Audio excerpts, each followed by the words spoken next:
Ishyaka ritavuga rumwe n'ubutegetsi bwa Tanzania Chadema ryakoze imyigaragambyo yaryo ya mbere ikomeye mu myaka myinshi kuri uyu wa gatatu. Rirasaba amavugurura ku itegeko nshinga kugira ngo ububasha bwa perezida bugabanuke. Perezida Samia Suluhu Hassan mu mwaka ushize yari yakuyeho icyemezo John Magufuli yasimbuye yari yafashe mu mwaka wa 2016 cyacaga mitingi za politiki. Yanoroheje izindi nzitizi ku itangazamakuru no ku mashyaka atavuga rumwe n'ubutegetsi.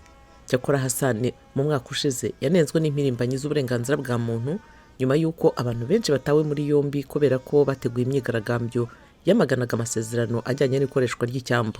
Imyigaragambyo kuri uyu wa gatatu mu murwa mukuru w'ubucuruzi Dar es Salaam yatumijwe n'ishyaka ritavuga rumwe n'ubutegetsi Democracy and Progress rizwi nka Chadema. Chadema ivuga ko bidashoboka kugira amatora yisanzuye kandi atabugamye mu mwaka utaha hakurikijwe itegeko nshinga igihugu kigenderaho ubu ryemejwe mu mwaka w'1977 ubwo Tanzania yayoborwaga n'ishyaka rimwe rukumbi.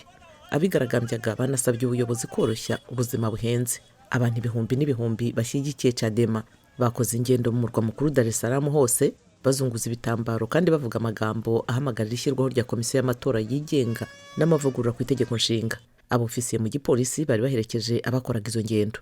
Ananile Yankia, impirimbanyi y'uburenganzira bwa muntu akaba n'umwe mu bari muri iyo myigaragambyo, yabwiye ibiro ntaramakuru byo mu Bwongereza Reuters ati ndi hano gushaka uburyo haboneka itegeko nshinga rishya n'amategeko mashya agenga itora yatuma abayobozi babazwa ibyo bakoze. Byitezwe ko Samia Suluhu Hassan aziyamamariza indi manda mu matora y'umwaka utaha.